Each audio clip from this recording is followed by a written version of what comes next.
Ayer vivimos un día de fantasía.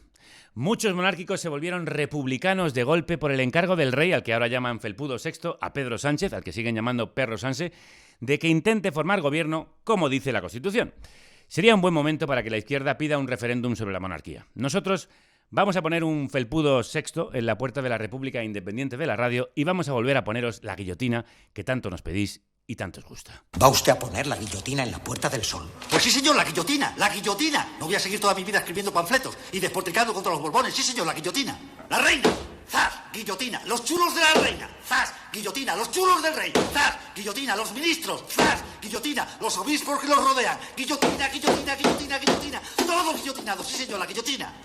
¿Ha terminado usted? Sí, señor. Vamos a comer.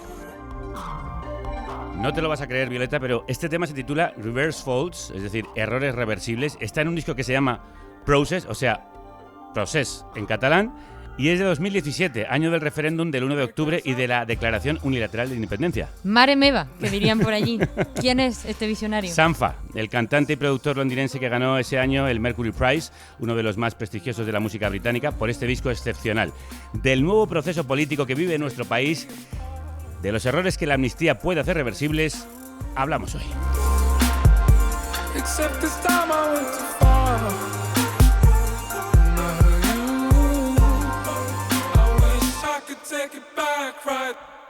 Con la investidura fallida de Feijóo, el rey ha designado a Pedro Sánchez para que intente ser investido presidente. Ahora es o él o elecciones, pero como quedó de manifiesto en las sesiones de la semana pasada, no podrá ser investido si no pacta una ley de amnistía con los independentistas catalanes. Hoy te contamos todo lo que necesitas saber sobre esa amnistía. ¿Cómo? ¿Cuándo? ¿Por qué? ¿Y para quién? Junts les ofreció al PSOE lo mismo que nos ofreció a nosotros, ¿eh? Lo mismo. Oye, si queréis la investidura, esto. Una gran diferencia. Nosotros dijimos que no tragábamos, que no aceptábamos ni amnistía, ni podíamos aceptar el referéndum.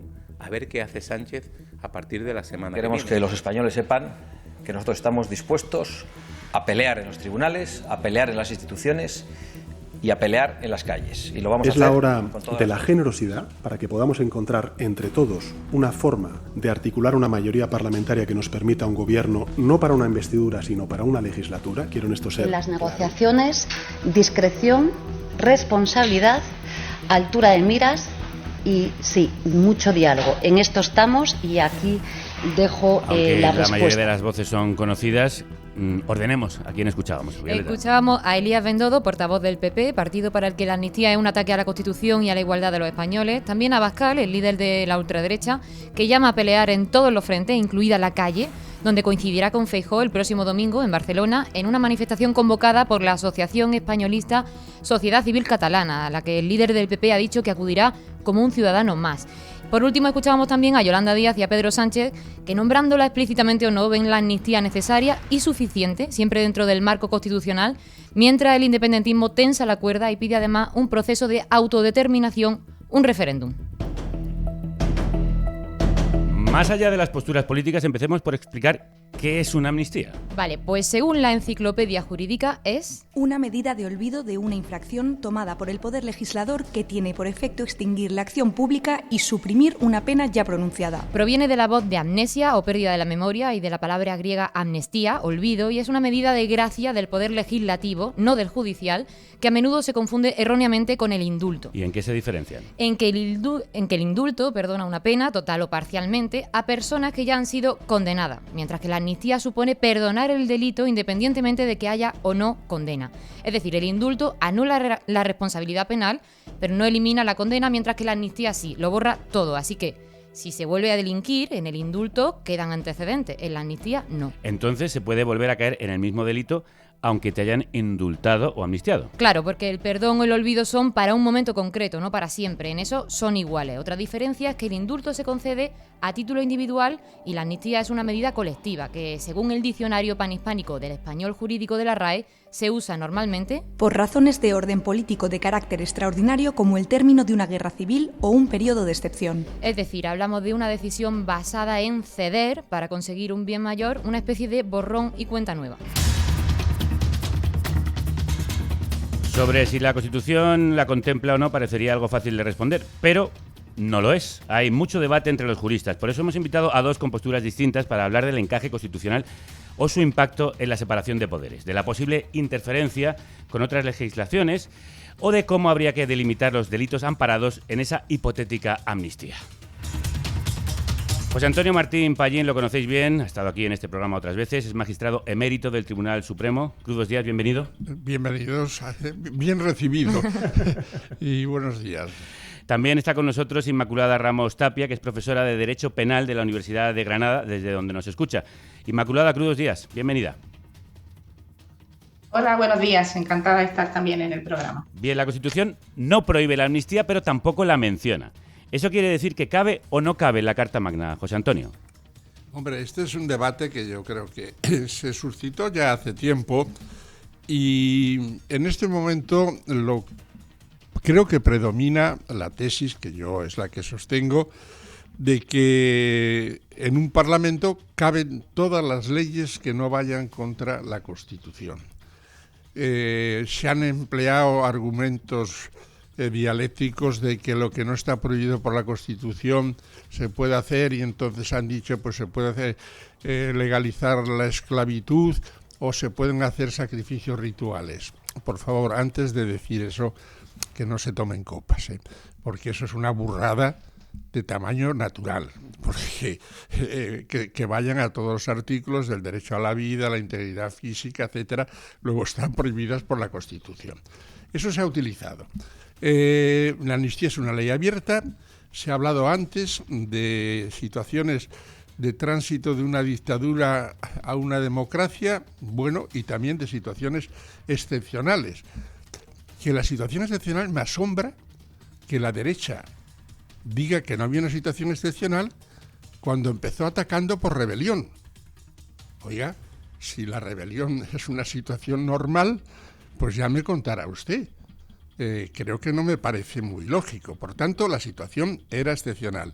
Y lo que vino después, todavía más excepcional, y está chocando frontalmente con todos los organismos internacionales. Y ahora parece que va a chocar con Estrasburgo. Inmaculada, tú sin embargo escribiste un artículo junto a tu colega de la Universidad de Granada, Agustín Ruiz Robledo, titulado «Si el gobierno quiere amnistiar a Puigdemont, debe reformar la Constitución». ¿Cómo y por qué? Sí, efectivamente, en ese artículo intentábamos argumentar, y mantengo esa argumentación, que desde mi punto de vista es claramente frontal al espíritu de la Constitución, a los principios constitucionales, el que se apruebe una ley de amnistía. Aunque la Constitución no la prohíba expresamente, pero la Constitución prohíbe algo que tiene una dimensión inferior, prohíbe los indultos generales. Y en cuanto que la Constitución prohíbe los indultos generales, solo autoriza al rey a ejercer el derecho de gracia y dice expresamente la Constitución, quedando prohibidos los indultos generales, pues con mucha más razón, me parece un argumento claramente entendible, con mucha más razón, si se prohíbe un indulto general que tiene un impacto mucho menor en lo que supone división de poderes, pues con más razón la amnistía, que supone no solo un perdón de la pena, ¿no? Un perdón de la pena, una disminución de la pena o una exención de la pena, con mucha más razón, y si eso no se puede hacer de manera general, según la Constitución, con mucha más razón, no se podrá hacer de manera general no solo un perdón de la pena, sino un borrón del delito. Coger a un colectivo de personas a los que, a pesar de haber sido sentenciados por cometer delitos previstos en la legislación penal, pues por una razón política se les borra ese historial delictivo.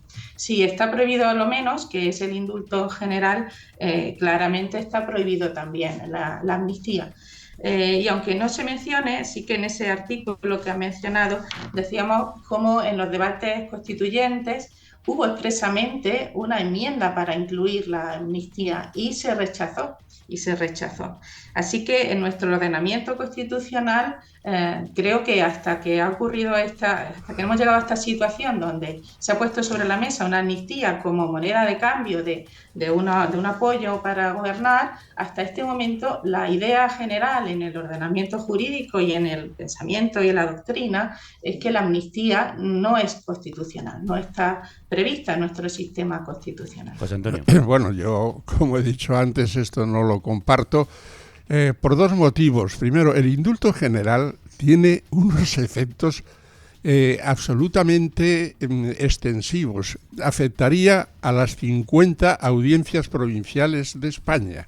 No se puede indultar a Zaragoza y dejar fuera a Granada. El indulto general, y yo lo he vivido porque, claro, Franco era muy aficionado a dar indultos, incluso 7 amnistías, ¿no? Y eso nos obligaba a revisar las penas. En fin, no voy a cansarles con esto. Luego, no, por ese lado no me sirve. Por otro lado, y con todos los respetos, es mezclar las churras con las merinas. Los indultos particulares y generales son un expediente administrativo que se tramita en el Ministerio de Justicia, antes en la Dirección General de Gracia y Justicia. No olvidemos que este ministerio, hasta la época de Franco, se denominaba de Gracia y Justicia.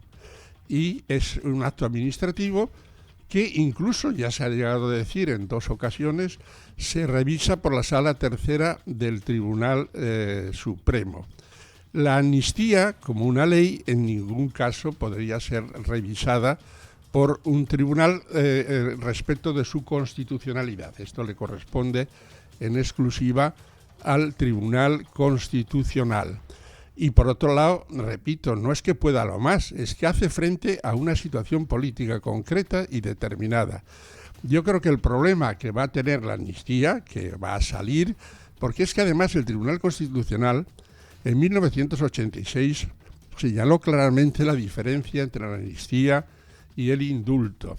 Era una prolongación de la amnistía del 77, no dijo que era inconstitucional. Cuando la famosa amnistía fiscal hizo lo mismo. Y además, curiosamente, que tomen nota los juristas, dijo que era inconstitucional porque se había hecho por decreto, que era una y que había que hacerlo por ley. Por ley orgánica. Sí, sí. Por alusiones, evidentemente, inmaculadas, si tienes algo que responder a esto. Por supuesto, si se llegara a aprobar, esperemos que no, esa ley de amnistía, el único que podría pronunciarse sobre su constitucionalidad es el Tribunal Constitucional. Y desde mi punto de vista, pues que existen argumentos claros y contundentes para considerarla inconstitucional. La propia mesa del Congreso, en 2021, cuando tuvo que responder a la tramitación de una propuesta de indulto, de ley de amnistía que habían propuesto los partidos independentistas, la mesa del Congreso rechazó en todos los informes técnicos esa propuesta, diciendo que era inconstitucional. Decía de manera palmaria, decía la mesa del Congreso en su acuerdo: comunicar a los grupos parlamentarios autores de la iniciativa que no procede su admisión a trámite en la medida en que de un examen liminar se desprende que la misma, al suponer la concesión de un indulto general que afecta a una pluralidad de sujetos condenados por sentencia firme, entraría en una contradicción palmaria y evidente con lo dispuesto en el artículo 61 de la Inmaculada, pero Constitución. entiendo yo por lo que decía José Antonio que no es lo mismo un indulto general que una amnistía. De hecho, hay le damos valor, ¿no?, al nivel técnico, ¿no?, de la mesa del Congreso, de sus letrados, de los informes. Es claro que ellos consideraron que sería inconstitucional. Pero tiene que ser el Tribunal Constitucional, ¿no?, el que decida si es o no constitucional. ¿Me escuchas? No, te decía que tiene que ser el Tribunal Constitucional el que tiene que decidir la constitucionalidad o no de esa ley. Parece que... No oigo bien. El Tribunal Constitucional, claro, es el único legitimado para pronunciarse sobre la constitucionalidad de una ley, pero los diputados y senadores del Congreso tienen la obligación de ajustar sus decisiones a la Constitución y obrar siempre en la intención de ajustarse a la Constitución. Entonces, en un tema donde claramente, desde mi punto de vista, hay tantos argumentos contundentes que consideran inconstitucional esa ley de amnistía, pues no deberían de votar a favor de una ley así. Incluso en la Unión Europea se considera que cualquier amnistía es una quiebra del Estado de Derecho. Tenemos un ejemplo de lo que ocurrió en Rumanía en 2019. El gobierno de Rumanía pretendió amnistiar a políticos del partido, entre ellos al líder del Partido Socialdemócrata, y el entonces presidente de la Comisión Europea, Jean-Claude Juncker, advirtió que sería un paso atrás en el Estado de Derecho, e incluso el vicepresidente advirtió a Rumanía que podía incluirse en la lista de países que no respetan el Estado. La intencionalidad política es también un elemento clave. ¿Eso cómo se decide? ¿Qué es o no es intencionalidad política, José Antonio? Bueno, antes que nada quisiera hacer una precisión inmaculada. Afortunadamente, ni la mesa del Congreso, como la ha demostrado ahora con el famoso voto no sí, sí, no, ni los letrados, con todo el respeto, han estudiado Derecho y han aprobado unas oposiciones, y está muy bien, pero pueden en un Estado parlamentario sentar doctrina de ninguna clase. En segundo lugar, ¿cuál era la pregunta? La intencionalidad política, que dicen que es un elemento clave, y el interés general de esa ley, para que eso pueda ser admitido por el Tribunal Constitucional como una ley dentro del marco que nos compete. Hombre, la intencionalidad política está clara. Hay un problema que no sé si se puede abordar porque desbordaría la capacidad del programa, que es que estos señores han sido condenados por algo que, pasado los Pirineos, es decir, la frontera de la Jonquera y la frontera de Viriatú en el País Vasco, ningún juez ha admitido que eso pueda ser constitutivo de delito. Y además, ahora, ya acaba de Estrasburgo de tomar en consideración, no quiero decir que haya admitido a trámite, pero ha tomado en consideración los recursos de los 9 condenados en el proceso, y en esa toma de consideración invita al gobierno español para que antes del 14 de enero llegue a un acuerdo amistoso. Y además hace un repaso demoledor que está amparado ni más ni menos por un acuerdo 70-28 de la Asamblea Parlamentaria del Consejo de Europa, donde se incardina el Tribunal Europeo de Derechos Humanos. Pues, por tanto, mucho cuidado, porque a lo mejor la amnistía es un instrumento muy bueno para que no quede en entredicho el Tribunal Supremo de España. Bueno, ahora volvemos con el debate, pero dejadme que hagamos algo de historia. Muchas voces rechazan la amnistía, entre ellas la voz de Inmaculada, como escuchábamos, aunque no es la primera vez que se aplica una medida de este tipo en España, ya lo ha dicho José Antonio. Hagamos un repaso, Violeta. Sí, el precedente más claro lo tenemos justo 40 años antes del referéndum del 1 de octubre en Cataluña. El gobierno de Adolfo Suárez promulgó una ley de amnistía en octubre del 77 para todos los presos condenados por actos de intencionalidad política tipificados como delito y falta. Aquella ley se aprobó en las Cortes con todos los votos a favor, salvo los de Alianza Popular y Euskadiko Ezquerra. Este texto, por cierto, coincide con la iniciativa de amnistía presentada por los independentistas en 2021. ¿Y este es el único antecedente en la historia reciente? Con el nombre de amnistía, sí, pero antes tenemos, por ejemplo, la ley de septiembre del 39, en la que Franco decidió absolver a todos los condenados por delitos contra la Constitución y el orden público, tenencia de armas, explosivos, homicidios, lesiones y amenazas cometidas en los años previos a la Guerra Civil. ¿A cualquiera? No, solo a personas con ideología coincidente con el movimiento nacional, y siempre que los hechos pudieran considerarse una protesta contra el sentido antipatriótico del gobierno anterior y que por ello justificaran el alzamiento, dice su artículo 1. Vamos, que se perdonó a quienes conspiraron contra la Segunda República. Así es, y también hubo otras leyes en el sentido contrario ya en democracia. En el 86 se aprobó una norma equivalente a una amnistía, aunque no se aplicara de forma general, para rehabilitar a militares antifranquistas que se opusieron al uso del ejército para apoyar a la dictadura. Y lógicamente España no es el único país que decreta amnistías. No, Sumar ha invocado 2 leyes similares de países europeos en los últimos años. Francia, que aprobó una amnistía en el 98 para cerrar el conflicto con su antigua colonia Nueva Caledonia, y Portugal, que en el 96 amnistió a miembros de la organización terrorista de extrema izquierda Fuerzas Populares 25 de abril, responsable de casi 80 atentados, pero cuyo líder, Saraiva de Carvalho, comandó la revolución de los claveles contra la dictadura. ¿Alguna más? Bueno, en un vuelo muy rápido por nuestro continente, hay que decir que Croacia aprobó una amnistía en el 96 para delitos cometidos en la guerra de los Balcanes, salvo los de lesa humanidad. Alemania e Italia sabemos que aprobaron después de la Segunda Guerra Mundial varias normas para amnistiar delitos comunes durante el nazismo y la guerra, y muy recientemente, algo que ha llamado mucho la atención, el Parlamento de Portugal ha aprobado una amnistía para jóvenes de entre 16 y 30 años, excepto aquellos condenados por delitos considerados graves, coincidiendo con la visita del Papa Francisco y la Jornada Mundial de la Juventud en Lisboa. Los caminos del Señor y de la amnistía son inescrutables. Y llegar a Roma. Inmaculada, ¿qué nos muestran estos precedentes? Sí, pues precisamente pues confirma pues en Portugal, ¿no? Acabáis de decir, es que la Constitución de Portugal reconoce expresamente esa potestad de las Cortes Generales del Parlamento de amnistiar, y además lo hace como una potestad diferente de la potestad legislativa. Es decir, en la Constitución en donde se permite la amnistía expresamente, se concede al Parlamento como una potestad diferenciada de la potestad legislativa. En la Constitución española, las Cortes solo tienen una potestad legislativa ordinaria de aprobar leyes orgánicas, ordinarias, conforme a la Constitución, pero en ningún momento se le ha concedido esa potestad de amnistiar, y como digo, desde mi punto de vista, ese silencio es una manifestación de que no está permitida la amnistía. De lo contrario, se le habría atribuido expresamente esa potestad a las Cortes Generales. Y el antecedente español, pues claro, es que es un contexto histórico absolutamente diferente. Está la ley de amnistía de 1977, estamos hablando de un periodo de transición de la dictadura a la democracia, donde era necesario pues que todos aquellos delitos que hubieran tenido una intencionalidad, que habían sido condenados en el franquismo por su intencionalidad política, pues que todas esas personas se les borrara ese historial delictivo para iniciar una nueva era democrática.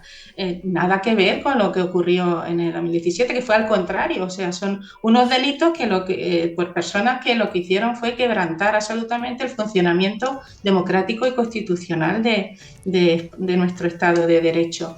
Si los jueces, es profesora de Derecho Penal y explicamos a los estudiantes pues la importancia del principio de legalidad penal. Cuando una conducta se considera delito, corresponde a los jueces y tribunales decir si alguien ha cometido un delito, condenar y ejecutar esa pena. Y claro, es una quiebra de ese monopolio del Poder Judicial el que pueda ahora el Parlamento, con una ley, pues además de, no sé, las personas a las que le afectarían. Inmaculada.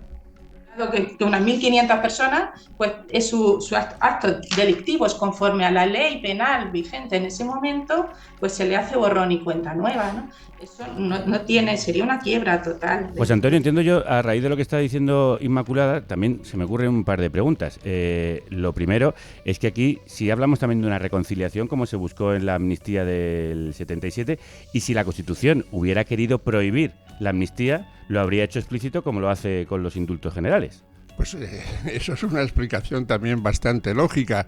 Lo que pasa es que, Inmaculada, has debido tener problemas con Morillas, porque Morillas y otros 300 profesores y catedráticos de Derecho Penal, nada más empezar la investigación, dijeron que aquello no era ni rebelión ni sedición, vamos, la expresión vulgar, ni por el forro. O sea que eso tiene también una cierta impacto, que es lo que están diciendo los jueces belgas, alemanes, italianos, franceses, escoceses y todos los por los que vaya el señor Puigdemont. Por tanto, no nos empecinemos, no volvamos. Yo, claro, tengo muchos años y he vivido en el franquismo. Y Franco fue atacado por el proceso de Burgos y por el asesinato judicial de Julián Grimau. Se formó una campaña en toda Europa contra eso, ¿no? Y Franco dijo que eso era la conspiración judeo-masónica y que si con esa vocecita que tenía, que si a ellos nos honra, a nosotros nos envilece. Por tanto, estamos cayendo en lo mismo. Resulta que todos esos jueces están en la conspiración judeo-masónica, porque vamos a ver en qué queda incluso esta petición. Y ya me permito hacerte una pregunta como profesora de Derecho Penal. ¿Tú crees que, si has visto la sentencia, que hay 2 o 3 hojas con Excel dedicadas a pagos a profesores extranjeros y gastos en urnas y votos que se condonaron, porque el que las hizo, por lo visto, después por razones políticas o lo que sea, retiró la petición, si eso es una malversación con ánimo de lucro, como toda la vida hemos visto la malversación propia y la malversación impropia. Por tanto, mejor no meterse en charcos. Inmaculada, la pregunta...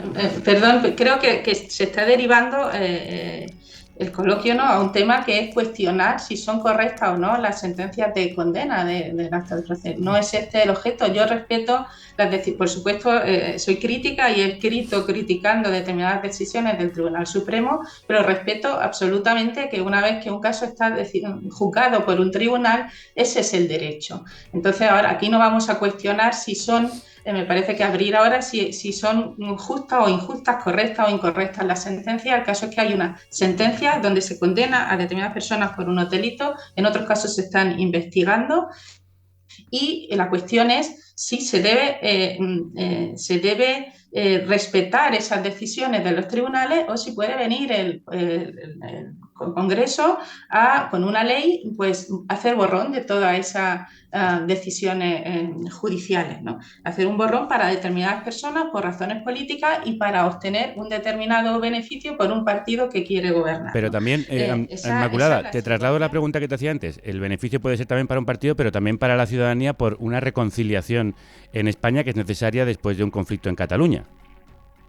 Las causas que extinguen la responsabilidad criminal no incluyó la amnistía. No incluyó la amnistía, incluyó el indulto y no incluyó... ¿Por qué? Porque, ¿cómo se explica que en 1995, si se considera que la amnistía es una institución constitucional, ¿por qué no se incluyó como causa de extinción de la responsabilidad penal?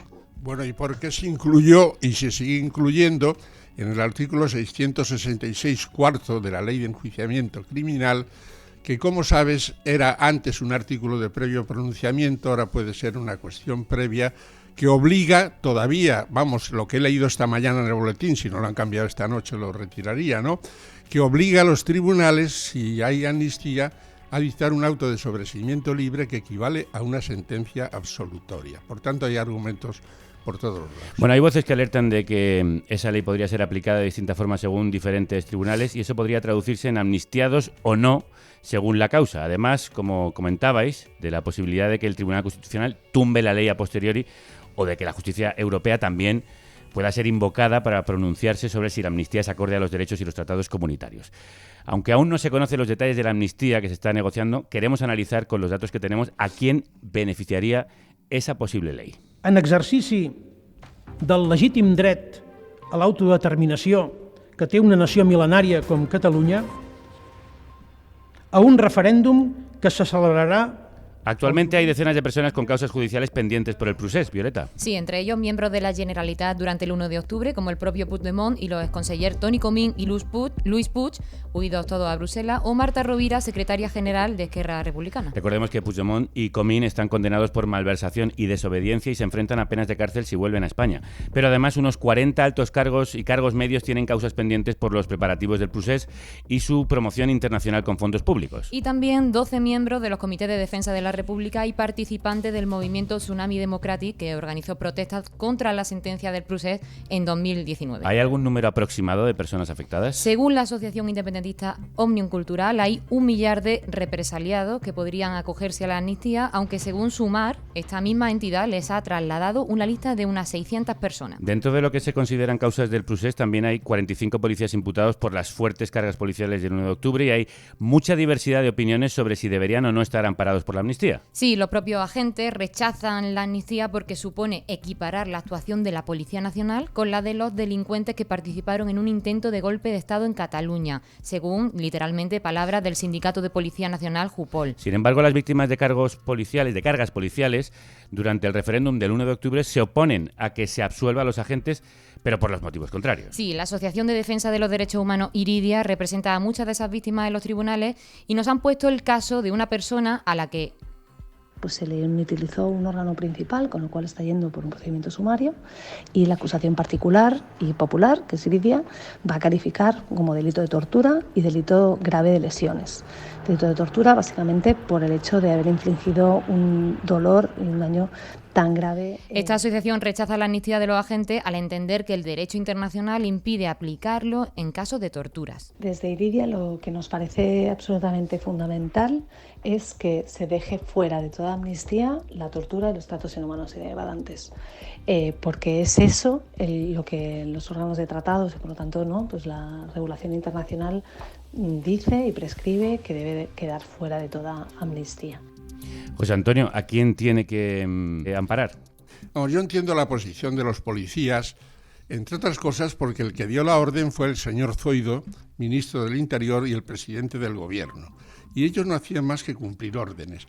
Pero lo cierto es que están encausados y hay dos salidas: que el juez que está llevando el asunto lo sobresea, con lo cual ya no tiene sentido hablar de la amnistía, o que siga adelante, y yo creo que deben ser amnistiados. Esta comparación entre los excesos de los antidisturbios de todo el mundo, de los 27 países de la Unión Europea, de Estados Unidos, de Asia, compararlos con la tortura es no tener ni idea de la Convención de la Tortura ni del Tratado de Roma. Son dos cosas absolutamente diferentes. Y por supuesto, ha habido también cargos de pérdidas de ojos por disparos de balas de goma. Esos excesos los tiene que pagar el Estado y el que lo ha hecho. Hay una responsabilidad, por supuesto, administrativa y, por supuesto, también política, y podría, que en algunos casos, ser penal, pero eso no es una tortura. Inmaculada, para terminar, una conclusión. No te pregunto sobre a quién debería beneficiar esta ley, porque entiendo que para ti es una ley que no debería salir adelante. Eso es. Eso es, ¿no? Claro, desde mi punto de vista, esta ley no debería salir adelante porque entiendo que sería inconstitucional dar una amnistía que borrara los hechos delictivos o cualquier responsabilidad penal por los hechos constitutivos de delitos que se cometieron en el llamado proceso, ¿no? Son delitos que incluso incluyen la malversación, ¿no? Hay procesos por malversación, condenas por malversación, y hombre, sería paradójico que un delito de corrupción que los partidos han apoyado, que no sean indultados, pues que ahora sean objeto de una amnistía, ¿no? Me parece que sería un giro, pues sería una quiebra del Estado de Derecho en un tema que hasta ahora era mayoritariamente compartido, que no podía hacerse una amnistía. Es que hasta cuando se indultaron a los 7 indultos los 9 indultos que se concedieron por parte del ministro de Justicia anterior, en los esos informes se decía que se justificaba ante el Tribunal Supremo. Como saben, para conceder un indulto es necesario pues que se haga un informe por el gobierno y es el Tribunal Supremo, ¿no? El que también es el tribunal sentenciador el que hace un dictamen sobre si procede o no el indulto. Bueno, pues el Ministerio de Justicia decía en esos informes, justificando la concesión del indulto, que a diferencia de la amnistía claramente inconstitucional que se reclama desde algunos sectores independentistas, el indulto no hace desaparecer el delito y, bueno, en este caso se justifica porque el indulto es un perdón de la pena, una disminución de la pena en razón a condiciones personales, ¿no? Particulares de una persona que ha sido condenada. No tiene nada que ver con la amnistía, que, como digo, considero inconstitucional y no debería de salir adelante. José Antonio, ¿la amnistía debe aplicar también a esos delitos de malversación, los delitos de corrupción? Vamos a ver, llamar malversación a invertir fondos públicos aprobados en un parlamento, a ver si se enteran los juristas. No fue una decisión del señor Oriol ni de los Jordis, fue una decisión del Parlamento de Cataluña, que aprobó 2 leyes clarísimamente inconstitucionales, pero no todo lo inconstitucional es delictivo. Que hubo un referéndum, que en ningún país del mundo se puede considerar un referéndum como un delito. Lo que hubo fue unos disturbios por culpa del ministro que dio la orden y que de allí salieron. Y que pagar a profesores extranjeros, bueno, pues con la misma razón puedo decir yo que subvencionar escuelas de tauromaquia o corridas de toros, pues puede ser también una malversación. Que conste que yo estoy en contra y que me parece un retroceso cultural, pero no se me ocurrirá ni se me pasará por la cabeza decir que es un delito, vamos. Bueno, pero no obstante, esa sentencia ya está pronunciada y tú piensas que la ley de amnistía tiene que ir a todos esos delitos que han sido juzgados y condenados, ¿no? No, y ahora yo recomendaría la lectura de la toma en consideración del Tribunal Europeo de Derechos Humanos y que cada uno saque sus consecuencias, ¿no? Pues eso es lo que vamos a hacer, sacar consecuencias con los interesantísimos argumentos muy distintos que nos han dado José Antonio Martín Pallín e Inmaculada Ramos Tapia, a los que agradezco mucho que hayan estado esta mañana con nosotros. Nosotros también, y además me parece muy bien que haya disparidad de criterios en la academia. Un abrazo muy fuerte. Y desde luego siempre en eso consiste nuestro trabajo, ¿no? En debatir y contraponer opiniones. Gracias por ayudarnos a entender un poco mejor todo este lío de la amnistía. Como hemos comentado, aún sabemos poco sobre cómo sería esa posible amnistía que se está negociando con Junts y Esquerra para facilitar la investidura de Sánchez y la revalidación del gobierno de coalición. Pero quien sí conoce de cerca las negociaciones es Jaume Asens, exdiputado de En Comú Podem y actualmente la persona designada por Yolanda Díaz como interlocutor en las conversaciones de Sumar con los independentistas. A la vía para sacar el conflicto de los tribunales y devolverlo a la política, de hecho, se le ha llamado la vía Asens. Jaume, buen día, crudos días. Sí, hola, buenos días, Javier. Defendiste una vía entre los indultos y la amnistía en el pasado, la reforma del Código Penal del delito de sedición que ya se produjo. ¿Ahora sí ves necesaria la amnistía? Bueno, creo que en la agenda de desjudicialización, en la anterior legislatura se transitó una etapa donde se resolvía la situación de algunos de los líderes del procés. Y ahora nosotros pensamos que hay que ser más ambiciosos, dar nuevos pasos, que vaya más allá y que afecte a las bases, al conjunto de la ciudadanía que se vio involucrado en esos hechos. No tiene mucho sentido salvar a los líderes y dejar tirados a los ciudadanos que participaron en las movilizaciones, en las protestas, en un contexto de mucha excepcionalidad, porque hay que recordar que todo viene de un momento en que el Tribunal Constitucional, de forma unilateral, se cargó lo que había decidido el pueblo catalán después de haber sido aprobado por el Congreso de Diputados y el Parlamento de Cataluña, ¿no? El Estatuto de Autonomía aprobado en 2010. Y a partir de ahí, pues hay excepcionalidad política y judicial en Cataluña. Hay una anomalía democrática y por eso la gente salió a protestar a las calles. Y se generó una situación pues que ahora creo que es un momento para intentar superar, para salir del callejón sin salida, del bucle del que venimos, para curar las heridas, para poderlas cicatrizar. Pero esa amnistía no es solo para los activistas, para las personas que se manifestaron en la calle, es también para sus líderes políticos que estaban en el Parlamento. ¿Es necesaria una amnistía para personas que se salieron de la Constitución y proclamaron unilateralmente una independencia de una parte del Estado? Sí, yo creo que sí. Lo que no tiene sentido es, como decía antes, pues dejar sin efecto las consecuencias penales para una parte de los líderes y para la otra parte no. Creo que se cometieron muchos errores en el pasado y ahora es un momento en que tenemos que corresponsabilizarnos todos de lo que sucedió para que en el futuro no vuelva a repetirse, pero eso pasa para hacer un borrón y cuenta nueva, para poner el marcador a cero y para tener un nuevo inicio político que nos permita conjurarnos. Jaume, hay quien pensaría que esto es privilegiar a las clases dirigentes frente a el ciudadano medio, que no tiene esos privilegios, que no tiene la posibilidad de hacer borrón y cuenta nueva cuando se equivoca.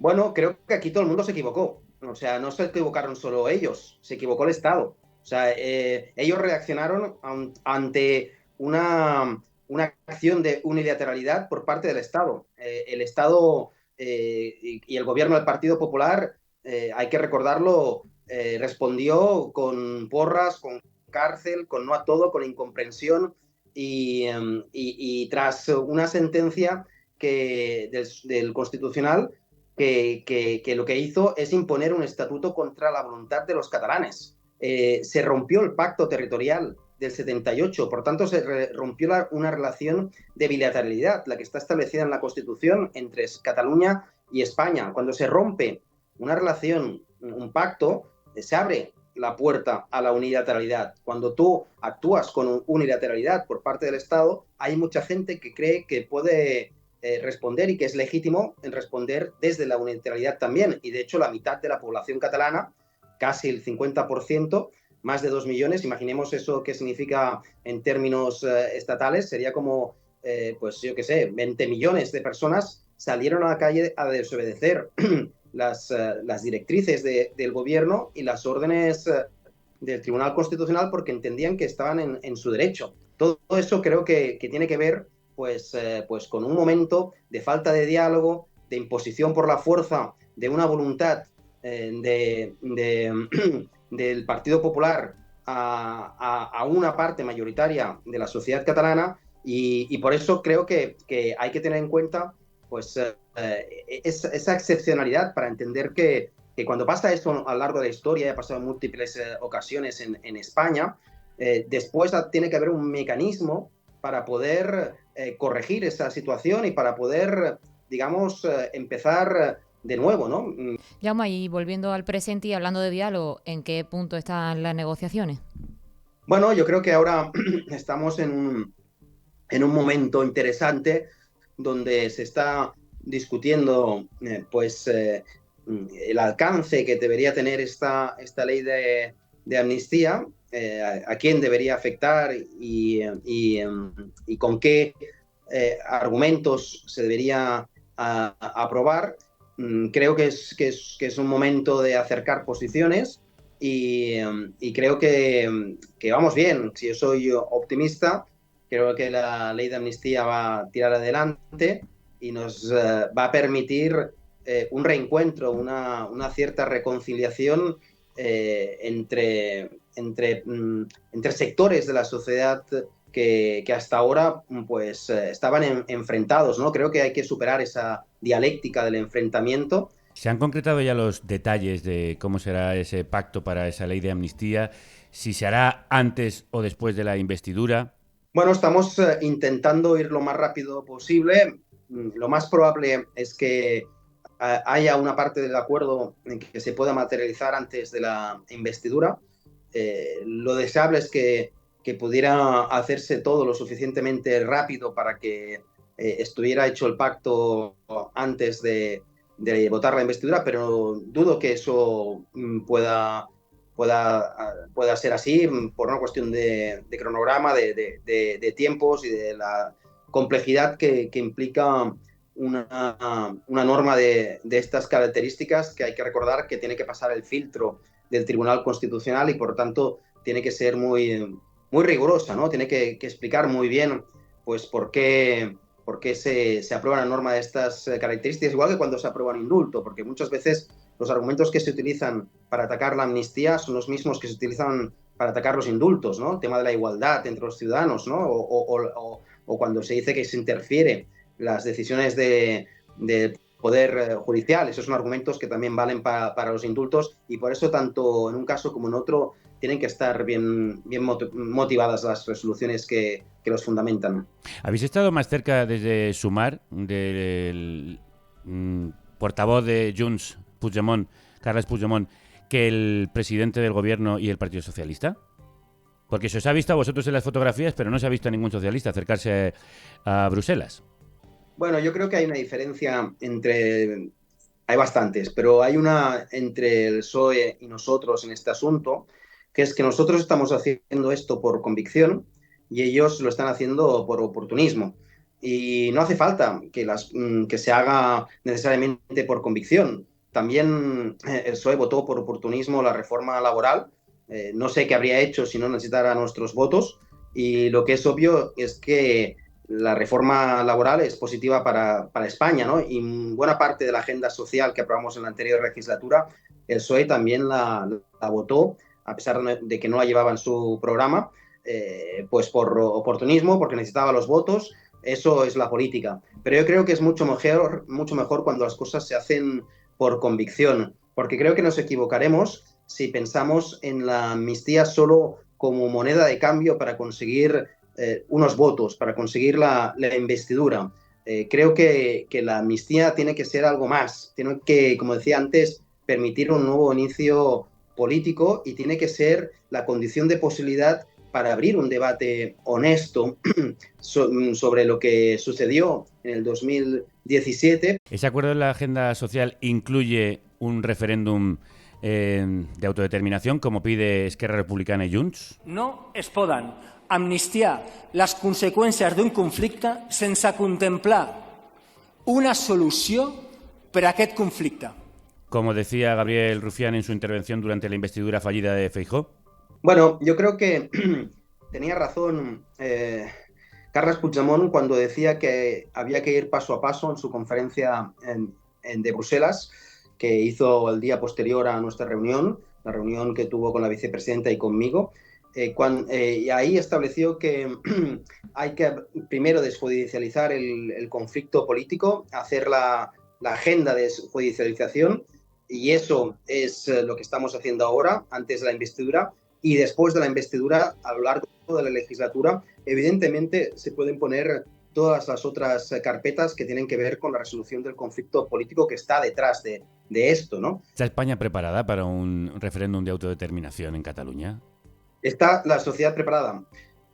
No creo que esté preparada ahora mismo, ni creo que se den las condiciones para hacer eso. Sí que se dan las condiciones para que podamos hablar de eso, evidentemente, y creo que eso es lo que deberemos hacer después de la investidura, pero no antes. Creo que Esquerra Republicana se equivoca cuando quiere poner eso como una condición antes de la investidura, porque eso no nos acerca a un acuerdo de investidura, nos aleja de la amnistía y nos aleja también de ese posible referéndum.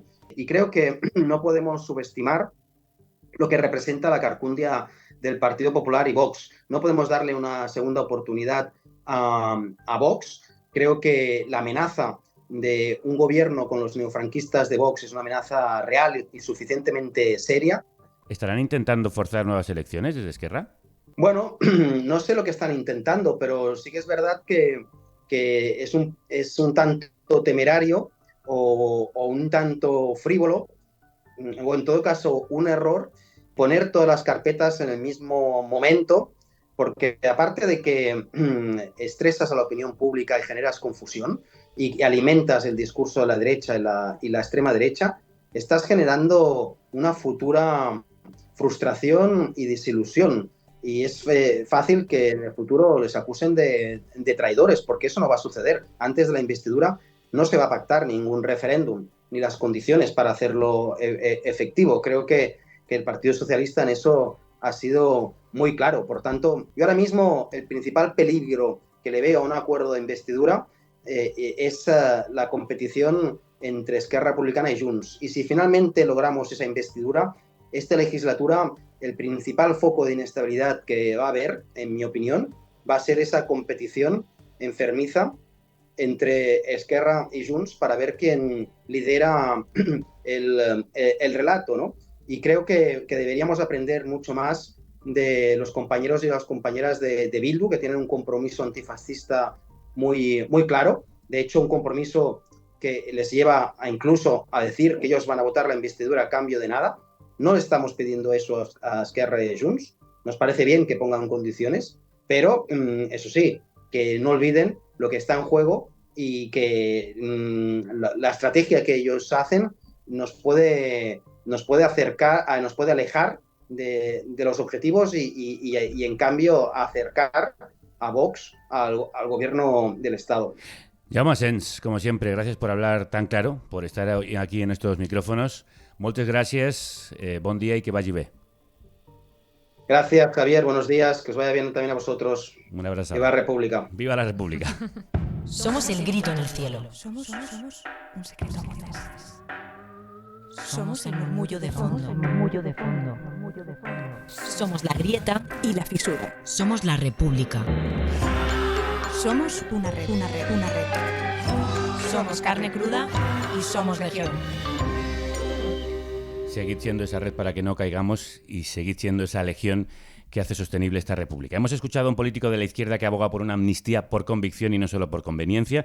No queremos dejar de ofreceros otro punto de vista desde la izquierda que tiene matizaciones que hacerle a la posible amnistía, como las tengo yo y os he expresado al inicio de este programa. Posicionarse contra la amnistía de cargos políticos y líderes que llevaron a España a una situación límite es una obligación progresista, aunque no haya más remedio que otorgarla para dar salida a un gobierno, con un sumatorio de apoyos en el Congreso que dista mucho de ser de izquierdas. No se puede pretender que una mayoría que incluye al PNV y Junts adopte medidas que siempre sean del agrado de quien tiene filas izquierdistas, pero seguimos teniendo voz. Esto dice Antonio Maestre, colaborador de medios como La Marea, Carne Cruda o eldiario.es, donde escribió que no hay nada progresista en librar de la justicia políticos mesiánicos que han considerado adecuado saltarse la ley para llevar a cabo sus proyectos personalistas. Antonio, crudos días. Crudos días, Javier. ¿Por qué te parece una amnistía para privilegiados? Bueno, yo creo que la amnistía, tal y como se ha planteado, a saber, bueno, cómo se está argumentando, creo que al ser discrecional, va a incluir a personas que no la merecen y va a dejar fuera a otras muchas que de verdad sí la merecerían. Y cuando hablabas de esa frase justo, yo me acuerdo, o recuerdo, porque tengo memoria y es que hay cosas que pueden conmigo y, bueno, y me sacan un poco lo que llevo dentro y me sacan de quicio. Recuerdo la protesta de Aturén del Parlamento, que ha pasado ya tantos años que quizá mucha gente la olvide. Nosotros nos la hemos olvidado, ¿no? ¿Recuerda? Las protestas del 15M en el Parlamento, en la que alguno tuvo que salir en helicóptero, y que precisamente fue la que canalizó lo que luego fue el procés, porque se dieron cuenta de que las protestas o el caldo social que había de indignación iba contra ellos, y ellos vieron una salida para intentar dirigirlo hacia el Estado en vez de hacia ellos propios. Se valieron las élites para intentar canalizar una indignación justa. Bueno, pues esas protestas de Aturén en el Parlamento acabaron con condenados en 2015 por el Tribunal Supremo a 3 años de prisión. Una condena que al final ha quedado prescrita, pero que sigue siendo para ellos una losa, porque han estado 10 años con esa condena de 3 años, y para ellos ha sido una losa durante muchísimo tiempo. Yo tengo un amigo dentro de esos condenados de Aturén en el Parlamento. Y recuerdo perfectamente que Jordi Turull, uno de los indultados y uno de los que, bueno, está exigiendo la amnistía para todo el mundo, acudió junto a la Generalitat, el Parlamento, junto al sindicato de Manos Limpias, recurrió la sentencia de la Audiencia Nacional, fue al Tribunal Supremo y ante Manuel Marchena dijo que había que condenar a esta gente porque era un golpe de Estado encubierto y otra frase que no recuerdo, que la tengo por aquí apuntada, y que era un festín de los violentos contra todos aquellos que iban con corbata. Esa declaración de Jordi Turull acabó con la condena a 8 personas a 3 años de cárcel por protestar frente al Parlamento. Claro, esas personas van a estar fuera de la amnistía. No van a estar en la amnistía. ¿Puede alguien de izquierdas considerar justo que esté el que promovió que acaben condenados gente que solo protestaba por los recortes y ellos no? Pues yo obviamente no puedo. Quizá porque conozco a una de las personas que fue condenada. No dudo que pueda haber un pozo de subjetividad en mi opinión. Pero obviamente creo que cualquiera que escuche este relato de hechos entenderá que no se puede defender desde el punto de vista progresista que el señor, el que puso el cepo a 8 personas que protestaban por los recortes sea beneficiario de la amnistía y ellos no. Nosotros no conocemos personalmente a ninguno de los encausados y condenados por el Aturén en el Parlamento, pero sí hemos hablado con ellos en diferentes ocasiones, así que estoy muy de acuerdo en eso, como estoy muy de acuerdo cuando escribes en ese mismo artículo que la desobediencia civil es solo para la ciudadanía, no para los cargos públicos. Pero por otro lado, Antonio, ¿no son estos cargos públicos imprescindibles para conseguir una solución política al conflicto? Bueno, yo creo que al fin y al cabo nos estaríamos equivocando si compramos el argumento, que es una de las cosas que hace Jaume Asens, que al final actúa prácticamente como notario de los intereses del relato independentista. Vamos a ver, la legislatura pasada hubo varias medidas que avanzaron en esa pacificación del conflicto y que yo creo que quedaron refrendadas con el resultado electoral del 23J. Es decir, los partidos independentistas sacaron el peor resultado que han tenido en mucho tiempo. La movilización en la calle por motivos independentistas exigiendo esas reivindicaciones ha sido bastante minoritaria con respecto a las anteriores. Es decir, que esa situación de pacificación del conflicto, que es un conflicto innegable, por esa vía ya se ha llevado a cabo. Es decir, no podemos llevarnos a engaños. La amnistía es únicamente necesaria porque la exige alguien que necesita sus votos para llevar a cabo un gobierno progresista. Es decir, yo asumo que la amnistía será necesaria para sacar adelante un gobierno de investidura que sirva para subir el salario mínimo, avanzar en la ley de vivienda, intentar que los derechos laborales y sociales se vean incrementados, pero no me llevo a engaño. Yo no puedo defender desde el punto de vista progresista esta amnistía porque sé y soy consciente de que la exigen una cúpula de privilegiados para beneficiarse ellos mismos y poder recuperar la vida que tenían antes del 1 de octubre, cuando se equivocaron e hicieron un conflicto llevado a cabo por la desobediencia de la ley. Y vuelvo a decir, como lo has dicho al principio, la desobediencia civil es un derecho de los ciudadanos. Es verdad no de las élites. Que por eso también esta amnistía ampararía a los ciudadanos, a los activistas que sí que se manifestaron libremente en las calles, tanto en el 1 de octubre como en jornadas anteriores y posteriores. En ese sentido, esa amnistía sí podría ser positiva. Algunos, pero se están utilizando esos algunos para dejar fuera a muchos otros. Porque si nosotros abogamos por una amnistía contra leyes injustas, contra sentencias que consideramos que no deberían haberse producido, porque yo creo que es verdad que la sentencia del Procés fue completamente aberrante, ¿no? Es decir, las condenas fueron completamente increíbles y por eso es verdad que había que tener medidas de alivio penal como los indultos en su momento. Pero yo creo que la izquierda tenemos que estar en otras cosas. Amnistía, ¿vale? Sí, para quienes protestan contra un desahucio o para los 6 antifascistas de Zaragoza, o amnistía también para los piquetes o para la gente que está en la huelga trabajando para la mejora de los derechos, por los sucesos de los astilleros de Cádiz. Yo creo que eso es lo que tendríamos que estar promoviendo desde la izquierda, no una amnistía porque la exige únicamente Puigdemont para poder volver de Bruselas y ser candidato para la Generalitat de Cataluña, ¿no? Es decir, la amnistía es un peaje, obviamente. ¿La necesitamos para hacer un gobierno progresista, para conseguir mayoría, conseguir derechos para la mayoría? Sí, pero yo no voy a defender una amnistía en los puntos en los que la están viviendo y además utilizando como elemento justificativo a algunas personas que sí se la merecen por haber creído a esos líderes mesiánicos que les prometían algo que ellos sabían que era imposible llevar a cabo, porque lo sabían y mintieron y engañaron, y mucha gente por su culpa pues llevó a cabo actos que les llevaba a condenas. Claro que habría que amnistiar a esa gente y a otra mucha, pero solo se va a amnistiar a esa gente para usarla como justificación para poder amnistiar a sus líderes. Eso mismo están diciendo muchos oyentes en las redes que están escuchando este programa, que la amnistía debería ser para todos esos activistas que han puesto el cuerpo en las luchas sociales y que siguen poniéndolo día a día. Antonio Maestre, como siempre, un placer escucharte. Un placer a vosotros. Muchas gracias, Javier. No terminamos aquí este análisis sobre la amnistía porque aún nos queda el análisis súper en serio de Antía Lousada. No te rías, que es así, no te rías. Es que ya lo estoy sintiendo. Vale, pero antes un regalo para celebrar nuestros 10 años como República con un grupo que celebra sus 10 años como banda sonora de nuestras vidas. Los conocimos hace 10 años. Y nos convirtieron en brigada. Nos arrojaron letras ácidas, hirientes. Bailables e inesperadas. Y ocurrió así. Después de una década de discos, giras, caos y esperanza, León Benavente celebra su 10º aniversario en crudo y en directo. Una entrevista con rock, electrónica, antinostalgia y mucha fiesta. Y esto se vende. Corre que esto se vende. León Benavente. El martes 10 de octubre a las 8 de la tarde en el Teatro Fígaro de Madrid. Eres de la resistencia. Si eres de la resistencia y quieres escucharlo, busca tu entrada en nuestra web carnecruda.es. Nosotros necesitamos que vengáis a vernos al teatro, lo necesitamos para seguir sosteniendo esta república, para seguir siendo viables. No esperéis a última hora a conseguir vuestras entradas, que estamos en un sinvivir, y organizar todo esto y alquilar el teatro es una pasta. De verdad, necesitamos que vengáis al teatro y vosotros necesitáis escuchar lo que viene ahora.